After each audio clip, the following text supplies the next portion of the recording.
Sugatan ang isang lalaki matapos siyang pagbabarilin. Ang suspect, Barangay Kagawad sa Tondo sa Maynila.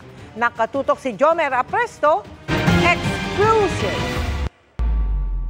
Sugatan ang lalaking ito matapos siyang pagbabarilin sa bahagi ng Daang Bakal sa Barangay 163 sa Tondo, Maynila, Martes ng gabi. Ayon sa barangay, mula sa bahagi ng Kagandahan Street, nakatakbo pa ang biktima papunta sa Dagupan Street bago siya naabutan ng sospek at tuluyang pinagbabaril. Naalaman lang namin nagkabarilan na lang. Ang dami rin tama yung taong yan eh. 3 tama.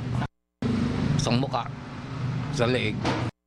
Hindi raw nakuhanan ng aktual na pamamaril dahil sira ang mga CCTV ng Barangay 163 at mga katabing barangay. Naisugod naman sa ospital ang biktima na ngayon ay patuloy na nagpapagaling.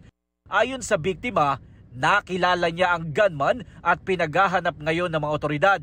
Ayon sa pulisya, kagawad ng katabing barangay ang sospek sa krimen. Rumesbak umano ang sospek sa sumbong ng isang lalaki na una nang nakaaway ng biktima. Nasa kustodiya ng Abad Santos Police Station ang lalaking unang nakaaway ng biktima.